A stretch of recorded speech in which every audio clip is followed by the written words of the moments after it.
Grandes gestas españolas. Con María Fidalgo Casares.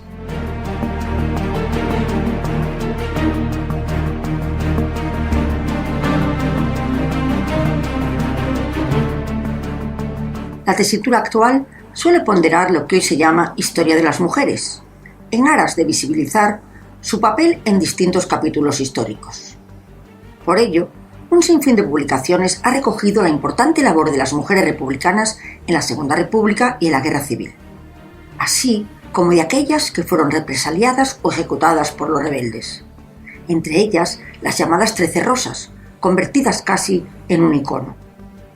Pero la misma bibliografía ha consolidado el estereotipo de que las mujeres del bando sublevado ocuparon un lugar secundario y estuvieron marginadas a las labores de la casa y al cuidado de los hijos, cuando lo cierto es que decenas de miles de mujeres de toda condición se movilizaron sinérgicamente en todas las villas y ciudades del bando rebelde.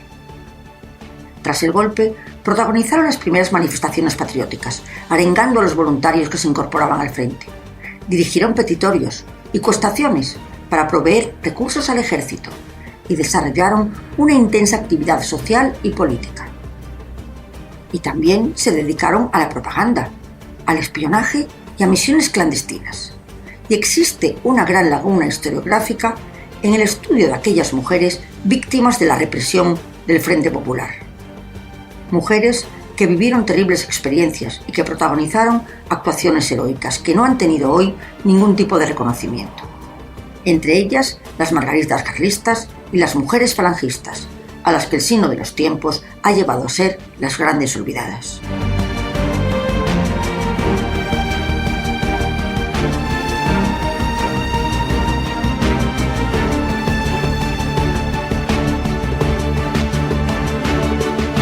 Su estudio resulta difícil, ya que apenas existen archivos, y por ejemplo, es arduo investigar las causas de ejecución, cuya única referencia documental es ejecutada por derechista, sin concretar el papel que desempeñaron.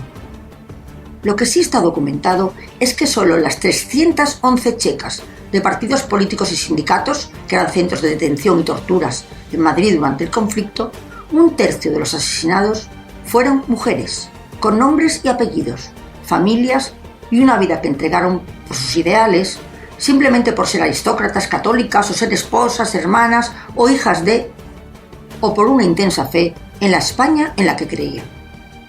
Junto a dramáticos episodios ya conocidos, como las enfermeras astorganas de la Cruz Roja, de Somiedo o mujeres de Acción Católica de Valencia, permanecen en el olvido otras tantas que fueron ejecutadas por defender a los suyos, caídas en actos de servicio, en los frentes, en la retaguardia y en puestos de vanguardia. Y pocas veces se recuerda que, con raras excepciones, las ejecutadas solían ser violadas salvajemente. El más apetitoso bocado para los milicianos eran las adolescentes, y monjas y novicias, que eran ultrajadas con especial saña. El propio bando vencedor hizo un manto de silencio sobre el tema, tal vez pensando que se ensuciaba su memoria. Pero incluso hoy, en el estudio de la retaguardia republicana, suele pasarse por alto, tal vez porque la desatada violencia sexual que sufrieron contradice en exceso el avance de los derechos de la mujer que tanto se preconiza del Frente Popular.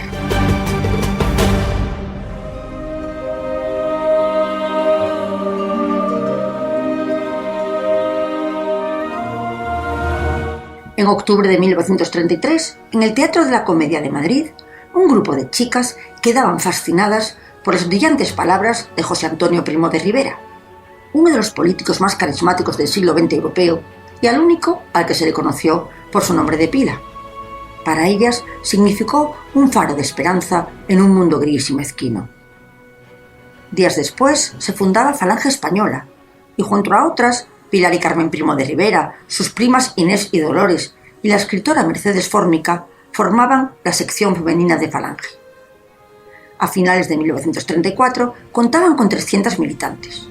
Muchas, si se valora el gran riesgo al que estaban expuestas en la conflictiva tesitura de los encuentros violentos entre izquierdistas y falangistas. El número de muertos en la calle crecía exponencialmente y existía una conciencia real del peligro.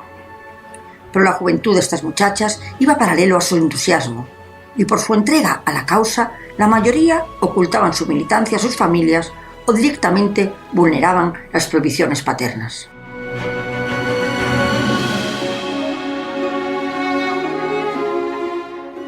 Aunque en un principio evitaron la intervención directa de sus mujeres, temiendo las graves represalias que pudieran sufrir, Ramiro Ledesma, líder de Falange, percibió que podían ser muy útiles, ya que pasaban más desapercibidas en determinadas tareas, y les fueron asignando funciones cada vez más comprometidas.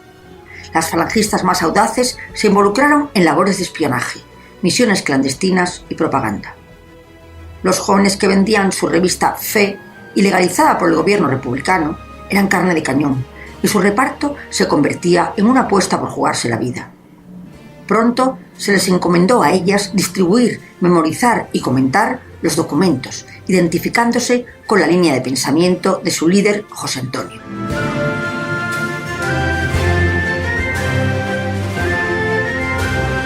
Con la ilegalización de Falange, el gobierno de la República detuvo y encarceló a miles de falangistas. La sección femenina tomó entonces las riendas de la organización. Asumieron las misiones de enlace en la clandestinidad y canalizaron su esfuerzo en visitar a sus presos. Fingían ser hermanas o novias de los detenidos, para poder entrar en las cárceles y proporcionarles tabaco, comida, medicinas, información, cartas. También atendían a los heridos en las refriegas callejeras y a los familiares de los caídos. Otra tarea que hacían era la recaudación de fondos. Colectas, rifas, vendían sellos u otros objetos, como curiosas pastillas de jabón, con el lema «Por la Revolución Nacional Sindicalista, por la patria, el pan y la justicia. Arriba España», es lo que ponía el jabón. Pero el jabón llegó a ser un distintivo letal. La policía efectuaba centenares de registros y era una pista segura. Si lo encontraban, no dudaban, en aquella casa eran de Falange, e introducían pruebas para imputarles por hechos de los que no habían sido acusados.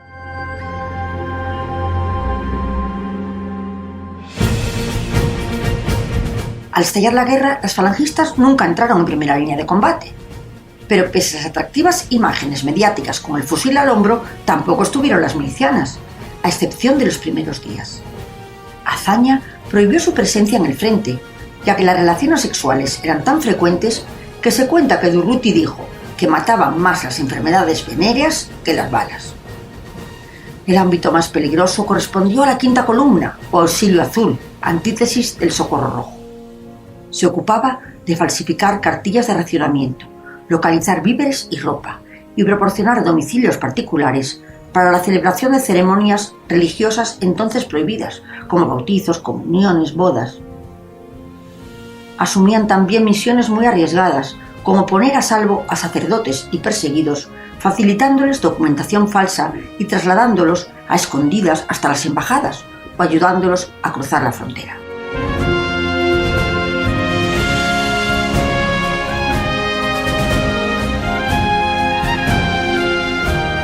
Las mujeres fueron asumiendo labores cada vez más expuestas.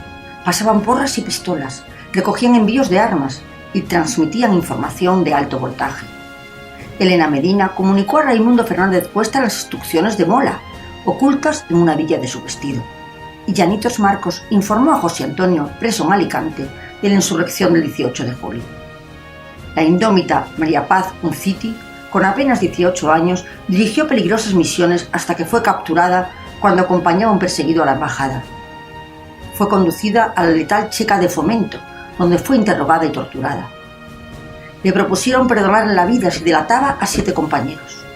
Y con aplomo José Antoniano respondió: «En la Falange no morimos, pasamos de la guardia de la tierra a la guardia de los luceros. Allí están los mejores, y con ellos trabajaré por nuestra España». Sería fusilada. Acababa de cumplir los 19. Y con valentía, su hermana Caridad tomó el relevo, reforzando la seguridad. Elaboró un complejo sistema de comunicación, trabajando con un juramento de obediencia y secreto. Eran todas célibes para evitar dejar huérfanos o evitar el chantaje si eran capturadas.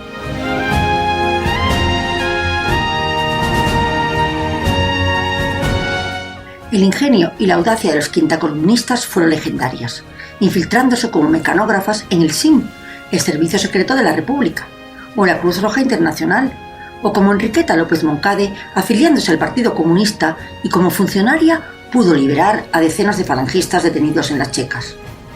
Otras llegaron a abastecerse directamente en las fábricas militares de la capital, mediante la connivencia de operarios católicos. Páginas heroicas escritas con sangre de mujeres que se entregaron en cuerpo y alma a la defensa de la causa rebelde. Como María Paz Unciti en Madrid, estuvo la telefonista Carmen Tronchoni, detenida en una emboscada mientras intentaba salvar a 3 personas. Encarcelada en el castillo de Montjuïc, fue ejecutada y tras ella ejecutaron a 7 más: María Mira, Luisa Gil, Rosa Fortuny, Joaquín Sot y Sara Jordán. También Catalina Viader y Carmen Vidal. Otras represaliadas fueron Carmen Werner o María Luisa Terry, que había solicitado un puesto en Vanguardia y se había hecho cargo de la enfermería de Seseña, donde cayó mortalmente herida por la metralla. O Marina Moreno de Tena, las hermanas Chavás y muchas otras olvidadas. La osadía se llevó a las más valientes, que permanecieron en los puestos de vanguardia hasta que los adversarios acabaron con sus vidas, encarceladas en checas del terror, presionadas para delatar a sus camaradas y hacer apostasía. Solo en el verano del 38, el edificio del Escorts albergaba a 798 prisioneras acusadas por tribunales de espionaje.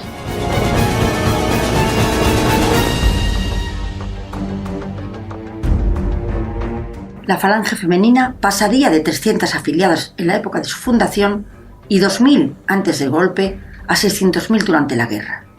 Crearon orfanatos, sedes políticas, levantaron hospitales, presidieron sindicatos, el SEU, y fueron responsables del auxilio de invierno, llamado después el auxilio social. Con encuestaciones callejeras ayudaron a los hijos de los movilizados y de los huérfanos, con comedores infantiles, centros de higiene, casas cuna y guarderías. 300.000 formaron parte del auxilio social y otras miles en talleres, como enfermeras, en lavaderos, en el descanso del soldado, el servicio de guerra o la hermandad de la ciudad y del campo, donde formaban equipos para cosechar y conseguir alimentos. Al comienzo de la guerra, toda la industria militar y textil estaba en el bando republicano. Y ante la carestía de ropa, miles de mujeres se movilizaron para coser vendas, abrigos, uniformes, brazaletes. Esta asociación en Galicia respondía al épico nombre de Mujeres al Servicio de España. Y 25.000 mujeres gallegas de toda condición realizaron una labor espectacular. Entre las 4 provincias confeccionaron casi 10 millones de prendas. Y también elegían a las madrinas de guerra. Cada chica se encargaba de un combatiente, contándoles las novedades de su entorno, familias, amigos, y les insuflaban esperanza y cariño. Está documentada la ilusión con que en el frente se recibían esas cartas, que desembocó en no pocos matrimonios.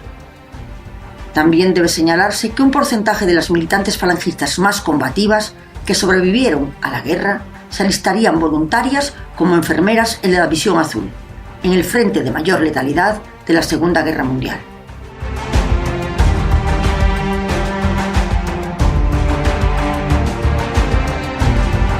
Por su parte, las Margaritas al principio realizaban actividades caritativas y deben su nombre a Margarita, la esposa de Carlos VII, llamada el Ángel de la Caridad, por sus labores en los hospitales de campaña. Con la llegada de la República, la situación política se radicalizó y los episodios anticlericales alcanzaron gran virulencia. La comunión tradicionalista carlista instó a las Margaritas a convertirse en activistas políticas y destacaron, entre otras, Mercedes Quintanilla, Carmen Villanueva, Clinia Cabañas, las hermanas Magdalena o María Rosa Urraca. Ante la prohibición de la educación religiosa, abrieron escuelas nocturnas para enseñar la doctrina cristiana y dar clases de taquigrafía y secretariado para obreras y ayudaban económicamente a las mujeres trabajadoras. Fal Conde, al mando del carlismo español, encomendó directamente a María Rosa Urraca organizar el Socorro Blanco. La Miss de la Caverna, como le llamaba despectivamente Indalecio Prieto, dirigió la asistencia material y espiritual a carlistas perseguidos o presos y a sus familias, visitaba las cárceles y denunciaba con vehemencia los atropellos por venganzas políticas. Fue especialmente hostigada, pero jamás se amilanó y salvó su vida de milagro.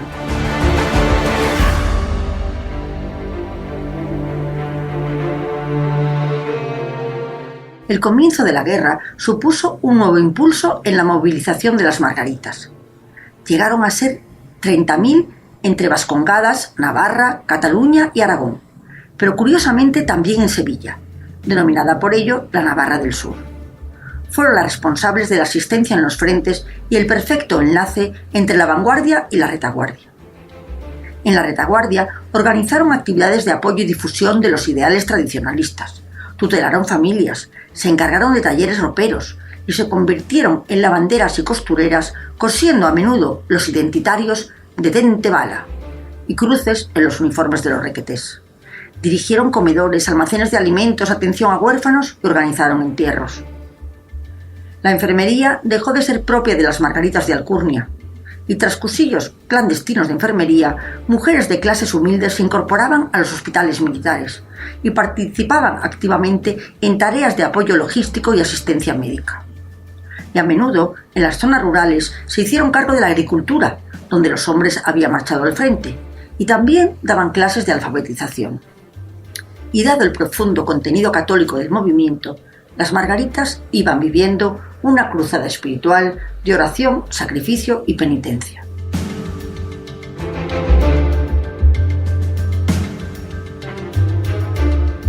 Pero las partidas más peligrosas, en las que hubo más bajas, fueron las que facilitaban redes de apoyo clandestinas en la zona del Frente Popular. Encargadas del almacenamiento y fabricación de armas y explosivos, respondían en la medida de sus posibilidades a los efectos de la represión política. También las más expuestas eran las que acompañaban y habituallaban a las columnas de requetés en el frente. Hacían servicio de carteras para las tropas. Junto a las cartas proporcionaban rosarios, crucifijos y medallas católicas. Se calcula que se entregaron 250.000 de paquetes en la guerra.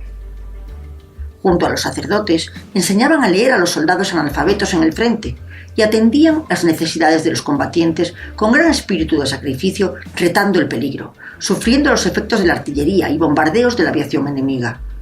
Entre las bajas, citar a Agustina Simón, Margarita de Zaragoza, enfermera en el seminario de Belchite, convertido en hospital. En la heroica defensa de los requetés aragoneses del tercio de Almogávares, fue hecha prisionera. El enemigo le ofreció la vida a cambio de sus servicios como enfermera, pero ella lo rechazó diciendo: «No quiero nada con los enemigos de Dios y de mi patria», y fue fusilada. Salvo excepciones, los estudios de la Segunda República y la Guerra Civil no inciden en exceso en el brutal acoso sufrido por la Iglesia Católica, en la gran destrucción de su patrimonio artístico y documental, y la dura persecución que llevó al asesinato de miles de sus miembros, religiosos y laicos. Y de ellos, una parte fueron mujeres, militantes de Acción Católica que fueron condenadas por sus creencias religiosas y por prestar apoyo a heridos, refugiados y perseguidos que no renunciaron a su fe y se encontraron con el martirio. Asimismo, centenas de monjas fueron masacradas, sufriendo violentas torturas y, como hemos comentado, siendo blanco de brutales agresiones sexuales.